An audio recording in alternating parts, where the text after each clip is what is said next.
So step 4 is about submitting your portfolio to FIEA. Every student is required to submit a portfolio as well as a written interview. And of course that differs depending upon which track you're pursuing. So for art in particular, we look at about 7 to 12 of your very best pieces of work. We do prefer quality over quantity. So if there's 1 or 2 pieces you're really not sure about, it's probably best not to include those. And for tech art, the specialization we have, there are a little bit different instructions that we can provide to you.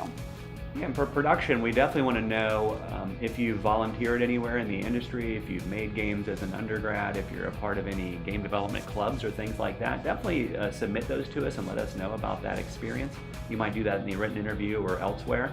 But we're also going to make you do 1 of 5 assignments. And the reason why we do this is so we can evaluate producers who have lots of different backgrounds kind of evenly. So you're going to have your choice of either doing a game design, a game analysis, a game prototype, a level design, or a video assignment. And for programming, we want to see your very best C or C++ code. And this doesn't have to be a game. It can be a personal project or a class project that you've worked on in the past. Now for the written interview, we mentioned that a little bit earlier. The written interview is a place where you can talk about your skills and your qualifications, maybe the goals that you have either out in the industry or while you're here at FIEA. Yep, and we asked our track directors for a little bit more information on the portfolio requirements. So let's hand it over to them and see what they said.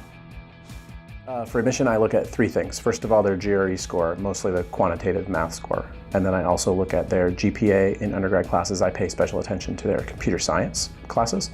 And then I look at their portfolio that they submit as part of their admissions. So the portfolio, I like to see a lot of C and C++ in there. Some students will do like web programming, Java programming. I don't really look at that too much. Nowadays, students are looking at Unity and Unreal and trying to submit games, full games using those engines. I'm not quite as interested in that as well because I'm trying to judge code. What I like to see in portfolios is evidence of use of data structures and some good code architecture skills as part of a C++ project. So oftentimes class projects will provide that. Some of the best portfolios I get are when students take class projects and do a comment pass on them and send those in. And then also like a graphics class or sometimes there'll be like an undergrad game class and they'll send in code snippets from that stuff. Those are sort of the best portfolios. Sometimes students will send in code made with a low-level framework like SDL as a game. Those are great portfolios because I get a chance to look at their C++ code and see how they kind of structured their classes around the game they were trying to make, but I'm not bogged down by a whole bunch of framework code like in Unreal or Unity. Some students like to submit Unity stuff, but a lot of times that's in C#, and I'm really interested in seeing C++ stuff. So that's why I discourage Unity games. Okay, so the 5 portfolio assignments that one can do for the production track at FIEA. The first would be the game design assignment. You're basically writing a paper, a game design document, that describes a creative concept for a game, hopefully one that other people haven't thought of before, to show your creativity and innovation. You're talking about game mechanics, you're talking about some of the story elements in the game that you want to craft. This gives us the chance to see if someone could be a creative designer.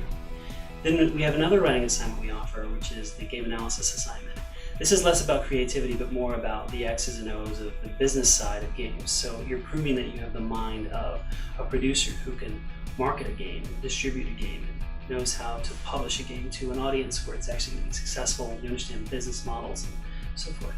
Then we have our level design assignment, where we have people who have the skills of level design able to submit a piece that they create, whether it's in Unreal or the editor of their choice, so long as they're showing their acumen with level editing.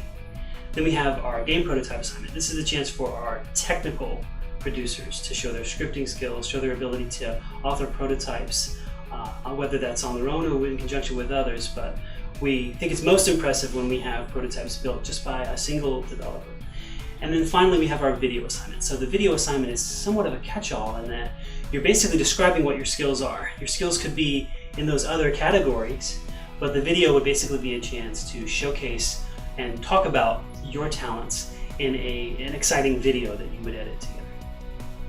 So what we're looking for in the art portfolio, we want your 7 to 12 best pieces of work that you have. And that can come from a lot of different areas. That can be in drawing, it can be in painting, it can be in traditional sculpture, it could be 3D modeling, it could be digital sculpting, it could be photography. we do want to see in any piece that you show to us that you understand those foundational skills that we talked about, that you understand shape, proportion, line, shading, all those different aspects. It shouldn't matter, even if you're doing photography, we want to see composition, things like that, right? So all those different things should play into those final pieces that you produce for us and show to us. Some things to think about whenever you're turning in your portfolio. We obviously want to see your best work. That's number one. We said that we would like to see 7 to 12 pieces, but if you feel like maybe your last 3 pieces aren't your best work, don't include it in your portfolio. If you end up with fewer pieces than 7 to 12, that's fine. We want to see your best work. We also want to see work that is relevant to the area that you think you might want to go into. So we spend a lot of time with 2D and 3D. That's an area that we focus in on. We also focus on animation and then also technical art. So anything that you can show in those particular areas is really going to help you in your portfolio. The bottom line is we're looking for very talented artists. That is the main thing that we're looking for. But you have to understand that if you're going to go into the game industry, there is a bit of technical aspect to everything that you do. So the brush that we paint with is the computer. So we have to understand that you can use the computer and that you can learn these different programs, that we're going to be able to paint in the computer eventually, that you're going to be able to sculpt inside the computer eventually. So by the very nature of what we do, it is technical, but we don't want people to get too concerned about the technical aspects of it. First, we want you to be a good artist, but then we'll teach you how to use those different tools. Just know that the computer is your new brush that you're going to be using.